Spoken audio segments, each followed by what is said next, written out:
Selamat malam, perkenalkan nama saya Grace Angelina Manulang dengan NPM 235180001 kelas 6TI Network. Kali ini saya akan menjelaskan soal nomor 1 UAS keamanan jaringan, yakni percobaan SQL injection.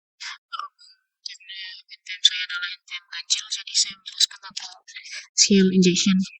Berikut adalah langkah-langkahnya. Baik, yang pertama itu kita download dulu bahannya. Bahannya itu bisa didapat dari channel YouTube ini, yaitu Cyber Security IPB, tepatnya di pembelajaran SQL injection dasar. Kemudian nanti kita scroll di captionnya itu akan ada ditaruh link bahannya berupa link Google Drive. Setelah itu link Google Drive tersebut kita download. Nanti akan muncul seperti ini apabila sudah terdownload. Lalu kita cek di komputer kita ataupun di laptop kita. Ini menandakan bahwa bahannya sudah di-download.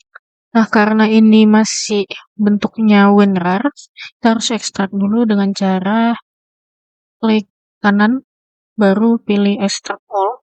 Apabila sudah diekstrak, nanti tampilannya itu seperti ini. Jadi, ikonnya itu berubah dan formatnya itu berubah, bukan WinRAR lagi, tapi file folder. Nah, setelah itu, kita pindahkan bloknya ini file htdocs dengan cara copy, lalu kita pindahkan file htdocs yang terdapat di SMPP di drive C. Kita klik drive C, baru pilih SMPP, baru klik folder htdocs, lalu kita pastekan di sini. Kita pastekannya itu dengan cara klik kanan, lalu pilih show more option, baru pilih paste. Nanti akan langsung muncul di folder htdocs-nya. Untuk mengecek apakah filenya bisa diakses apa tidak, itu bisa dengan cara kita ke browser, lalu kita ketikkan di sini localhost block, sesuaikan namanya. Nah, di sini dapat ketahui bahwa filenya tersebut berhasil masuk ke folder htdocs-nya, namun kondisinya itu error, sehingga tampilan sebenarnya itu belum muncul. Yang dimunculkan adalah errornya. Ini error karena kita belum melakukan konfigurasi terhadap codingannya dan juga database-nya, dan database-nya belum kita masukkan ke PHP My Admin. Jadi untuk menghilangkan error ini dengan cara kita masukkan database-nya itu terlebih dahulu di PHP My Admin. Kemudian kita buat basis datanya atau database-nya, namanya itu adalah blog. Lalu kita klik buat. Nah, maka database-nya terbuat. Nah, untuk tabel-tabel yang ada di database-nya itu bisa langsung kita impor aja. Cara klik impor, lalu kita pilih filenya dengan klik choose file. Setelah itu kita pilih file blog.sql-nya nih. Setelah itu kita klik impor. Nah, dalam hal ini database-nya berhasil diimpor. Nah, selanjutnya setelah dari database-nya ini, kita cek lagi ke codingannya menggunakan Visual Studio Code. Jadi ini adalah codingannya. Sebenarnya ini adalah codingan bawaannya yang sebelah sini, dimana ini belum dikonfigurasi. Kita bisa lihat perbedaannya ya, dimana untuk usernya itu namanya bukan blog, tapi root di sini. Kita ubah jadi root, dan passwordnya itu sebelumnya menggunakan blog. Di sini passwordnya tidak ada, kita tidak menggunakan password. Kemudian untuk DB-nya sendiri itu diberi nama blog. Setelah itu kita save konfigurasinya ini. Setelah itu kita cek ke browsernya tadi. Oke, berhasil. Jadi begitulah konfigurasi koneksi ke database-nya supaya errornya tidak tampil lagi. Lalu selanjutnya kita coba akses halaman adminnya. dengan cara kita ketikkan di bagian URL-nya itu /admin.php. Nah, di sini juga bisa terbuka halaman loginnya. Selanjutnya kita coba login ke halamannya ini dengan cara mencoba salah satu akun yang sudah terdaftar di database. Kita buka lagi database-nya. Di sini ada 2 akun yang terdaftar. Yang pertama ada CSI dengan password testing, yang kedua ada Wood yang passwordnya itu P4SSW0RD. Kita coba keduanya dengan pertama CSI. Masukkan CSI,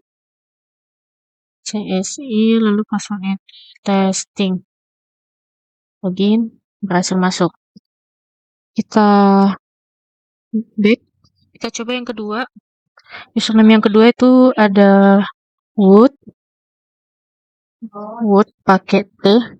Setelah itu kita masukkan passwordnya P4SSW0RD.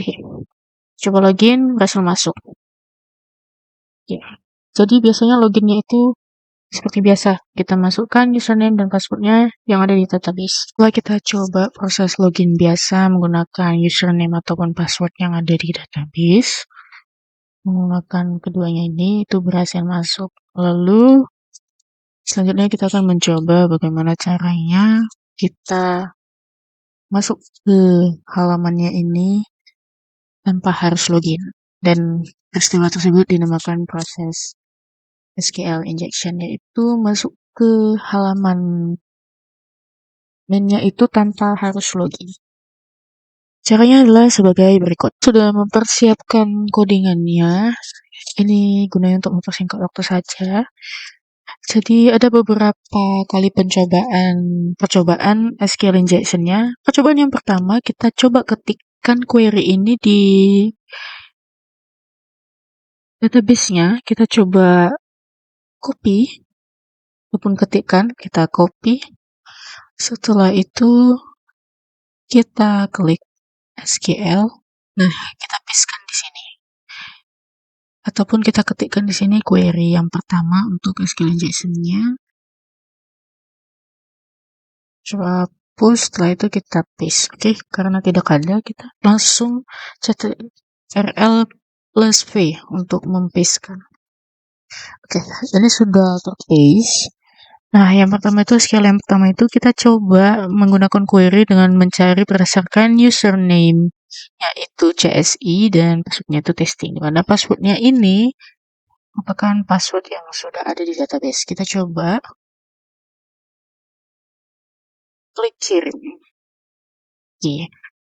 Setelah itu akan ditampilkan seperti ini dan didapatkan bahwa ada username CSI dan password testing. Jadi hanya didapatkan satu pencarian, yakni dengan username CSI dan password testing. Kemudian kita ke percobaan yang kedua, kita coba copy query-nya ini sampai sini. Ataupun kita ketikkan, kemudian kita copy. Setelah itu kita paste di sini dengan CTRL plus V, karena di sini tidak bisa klik kanan paste. Tuh, jadi kita tekan tombol di keyboard kita CTRL plus V. Oke, maka sudah terpaste. Nah, perbedaannya dengan yang pertama itu pure username dan passwordnya yang asli gitu. Jadi tidak ada ditambah string ataupun simbol-simbol yang lain. Nah, sementara di percobaan yang kedua itu ditambahkan string berupa simbol ataupun simbol. Terus setelah CSI itu ada tanda kutip. Setelah itu ada tanda strip 2 kali. Baru diakhiri dengan tanda kutip. Lalu di sini ada spasi sebelum tanda kutipnya. Terus untuk passwordnya itu bisa kita coba dengan apapun, bisa XXX atau YYY. Jadi nanti ketika kita coba untuk login itu pasti akan bisa masuk. Oke, kita coba dulu. Klik kirim. Nah, di sini berhasil didapatkan satu data yang sama dengan yang percobaan yang pertama, yaitu dengan username CSI dan passwordnya itu adalah testing. Lalu kita coba untuk login dari halaman loginnya. Nah, untuk username-nya ini kita pastekan mulai dari sini ya, mulai dari CSI, baru tanda petik, baru spasi strip spasi tanda petik lagi. Kita coba copy, pun kita ketikkan. Nah, lalu di sini kita pastekan. Nah, setelah itu untuk passwordnya itu kita coba XXX. Lalu kita coba login dan berhasil. Gitu. Kalau kita coba passwordnya yang lain, misalnya YYY. Nah, berhasil juga. Ataupun kalau misalnya kita coba passwordnya yang lain itu 345, berhasil juga. Jadi, dia berhasil login walaupun passwordnya itu kita tidak ketahui, gitu. Oke, selanjutnya kita ke percobaan ketiga, SQL injection-nya. Kita kembali ke database-nya di phpMyAdmin, ke query SQL. Terus kita coba lihat percobaan SQL injection yang ketiga itu dengan mengetikkan username apapun. Ibaratnya kita itu tidak tahu apa username-nya, terus password-nya gitu kita juga tidak tahu di case yang ketiga ini. Nah, lalu kita coba copykan query-nya ini ke database phpMyAdmin-nya. Kita coba klik kanan copy, lalu di query SQL database-nya itu kita blok semuanya ini, kita hapus dulu, lalu kita tekan tombol Ctrl+V di keyboard laptop ataupun komputer kita. Ctrl+V, kita paste. Nah, ini adalah yang kita paste dari source kita, dari codingan kita. Oke, setelah itu kita klik kirim. Oke. Nah, di percobaan ketiga ini dia tidak mendapatkan data apapun. Jadi di percobaan ini tidak ditemukan data apapun, tidak berhasil ditemukan data apapun. Namun apabila kita coba dulu di halaman loginnya itu dengan menggunakan percobaan SQL injection yang ketiga, kita coba masukkan username-nya itu yang ini, kita coba copy.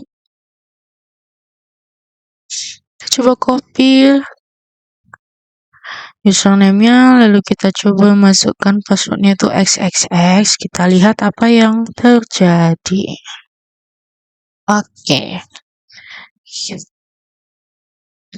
Pada percobaan SQL injection ini itu gagal dilakukan. Kenapa gagal dilakukan? Karena query-nya itu tidak mendapatkan data apapun yang ada di database, tidak berhasil mendapatkan data apapun yang ada di database. Sehingga ketika si hacker ingin melakukan SQL injection di blog ini ataupun di halaman website ini, itu tidak bisa.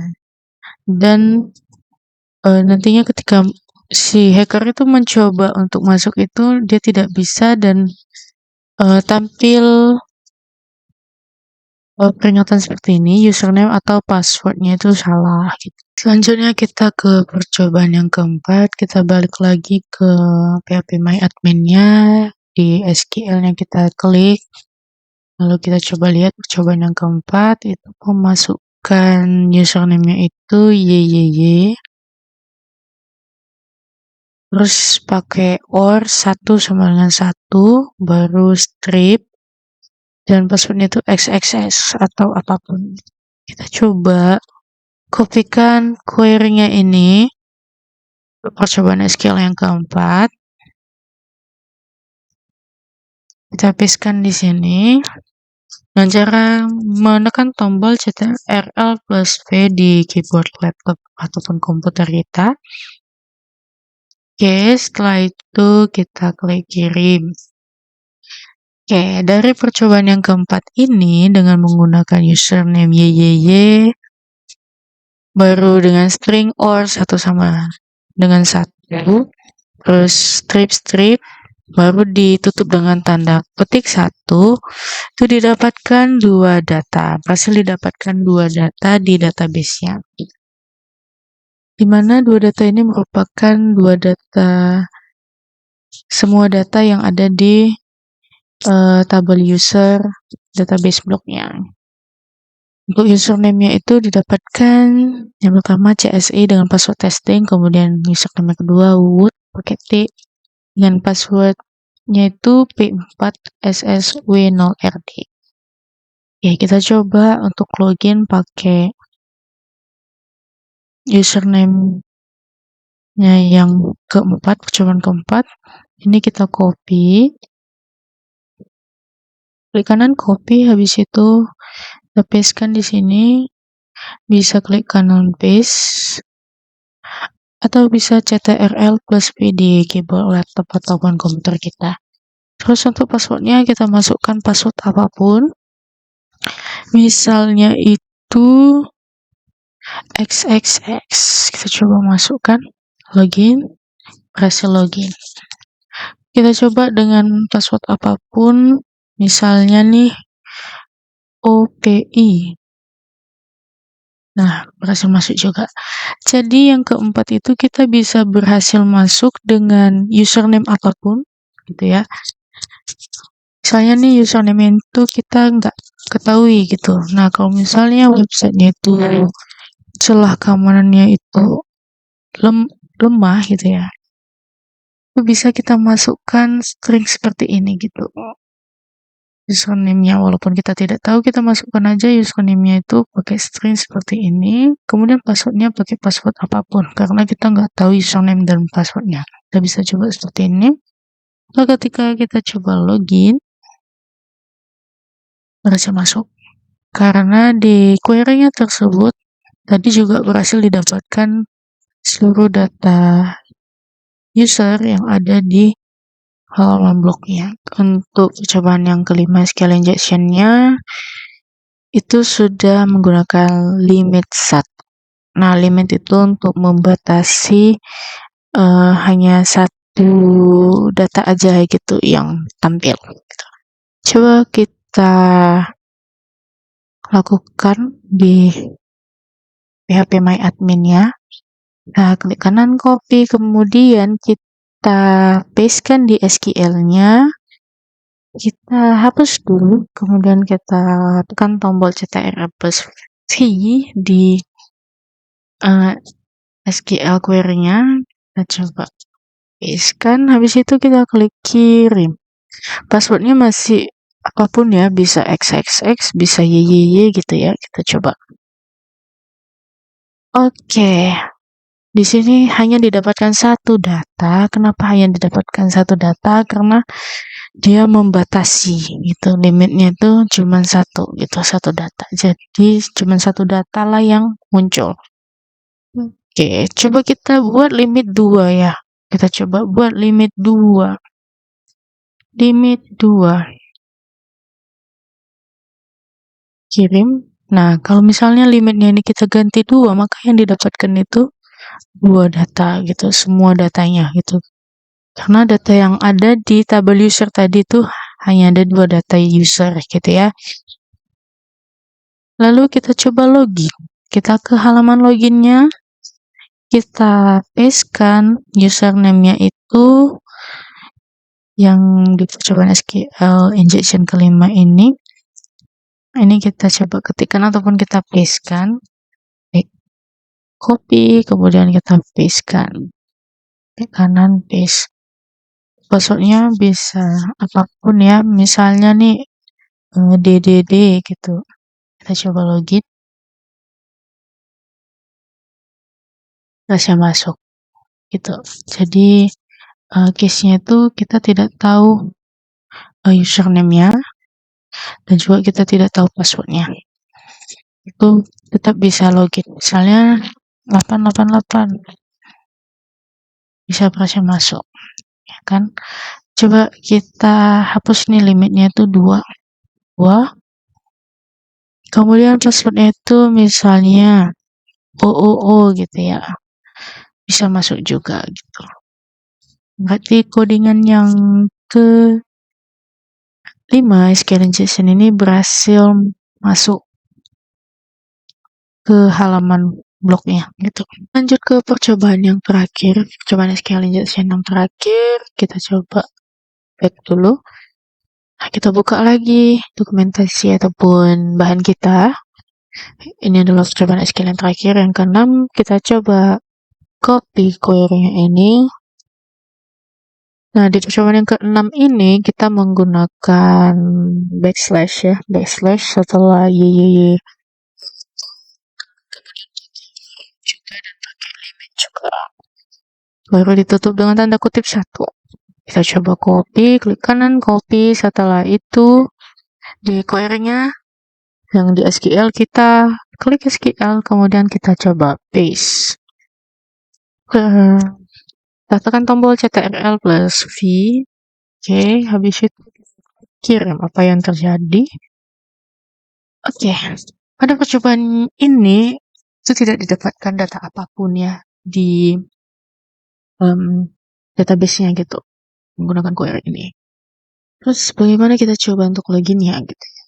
Kita coba loginnya, kita copy mulai dari sini sampai sini. Kita coba klik kanan copy ataupun ketikkan ya. Kita hapus dulu, kita pastekan yang tadi. Oke, setelah itu kita ketik passwordnya apapun, misalnya xxx gitu ya. Nah, login.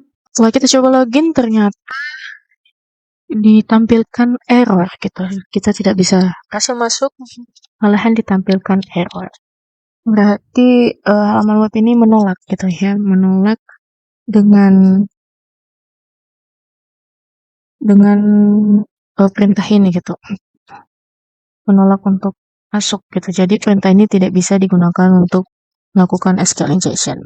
Dan juga di database-nya tadi kita coba itu juga gagal menampilkan data yang ada di database. Berarti dari percobaan ke-6 SQL injection ini diketahui bahwa atau dapat disimpulkan bahwa dari ke-6-nya ini yang berhasil masuk itu ada 4 perintah ya, ada 4 perintah, di mana perintah pertama itu memasukkan username sebenarnya CSI dengan passwordnya itu testing kayak biasa ya. Terus percobaan kedua dengan CSI terus ditambah script 2 kali, kemudian passwordnya itu apapun. Nah, kemudian yang berhasil lagi itu di percobaan keempat dengan YYY baru tambah OS itu sama dengan 1, terus script 2 kali, kemudian passwordnya apapun. Terus yang kelima YYY or 11 dibatasi pakai limit 1 ataupun kalau mau 2 ininya tinggal diubah saja 2 gitu ya. Pas terus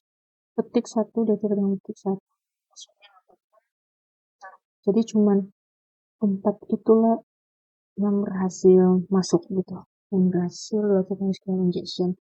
Sementara percobaan yang ke-6 dan perintah percobaan yang ke-3 itu sistemnya itu menolak untuk login gitu, dan data yang didapatkan di database-nya itu jika digunakan query-nya itu untuk query itu juga tidak baca.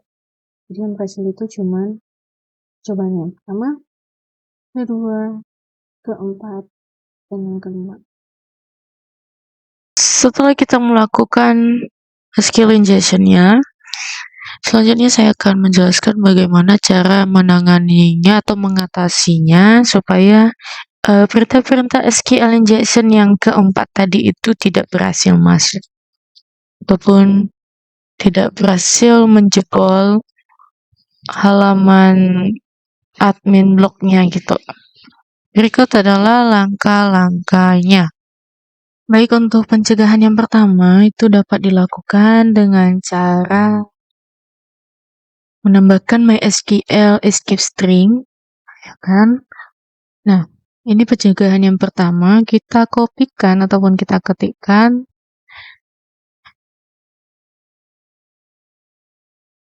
kita pastekan di sini. Nah, sebelumnya itu codingan baris 8 dan baris 9 itu tidak menggunakan MySQL escape string. Jadi kita gantikan pakai yang tadi, kita pastekan. Nah, di sini sudah ditambah pakai MySQL SE string. Setelah itu kita coba login. Pakai ini. Kita masukkan password apapun. Kita coba login. Berarti codingan tersebut bekerja sehingga percobaan SQL injection-nya itu tidak berhasil lagi dilakukan. Oke. Itu untuk pencegahan yang pertama. Oke, lanjut untuk pencegahan yang kedua, bisa menggunakan prepared statement. Oke, dimana kita nantinya akan menghapus codingan ini, baris 8 dan 9 ini tidak diperlukan lagi karena sudah ada codingan prepared statement-nya. Kita coba kopikan codingan ini. Copy. Ini kita hapus. Kita gantikan codingan yang ada di baris 8 sampai ke baris 19. Kita coba pastekan. Oke, baru kita save. Nah, di prepared statement ini kita menggunakan MySQL prepare dan menggunakan parameter untuk username-nya itu pakai tanda tanya dan password-nya itu tanda tanya. Itu tanda tanyanya berfungsi sebagai parameter. Kemudian kita lakukan bind statementnya tersebut. Di sini ada 2 string ya, SS 2 string. String yang pertama itu untuk username-nya dan string yang kedua itu untuk password-nya. Setelah kita bind, kita lakukan execute pakai print atau codingan MySQL stmt execute untuk mengeksekusi codingan yang atas tadi. Setelah dieksekusi, terus kita simpan. Makanya codingannya itu MySQL statement store result. Kita menyimpan hasil eksekusinya. Lalu kita coba login. Kita coba login biasa dulu. Pakai CSI, baru kita coba pakai testing passwordnya. Kita login. Oke, berhasil masuk ya kalau misalnya pakai username dan password yang asli. Lalu kita coba login pakai percobaan SQL injection-nya tadi yang berhasil. Itu kita coba yang percobaan keempat. Kita coba percobaan yang keempat, kita copy username-nya, baru kita paste. Habis itu kita masukkan passwordnya apapun ya. Dan kita coba login. Oke. Maka percobaan SQL injection yang keempat tadi itu tidak berhasil lagi dilakukan. Nah, dengan hal ini dapat disimpulkan bahwa pencegahan SQL injection itu berhasil dilakukan baik itu menggunakan MySQL escape string ataupun menggunakan prepared statement. Dengan tidak berhasilnya masuk menggunakan SQL injection yang keempat tadi, maka berakhir pula penjelasan saya mengenai percobaan SQL injection beserta pencegahannya untuk jawaban soal UAS nomor 1 NIM ganjil. Saya Grace Anggia Helena Hermanulang, sekian dan terima kasih.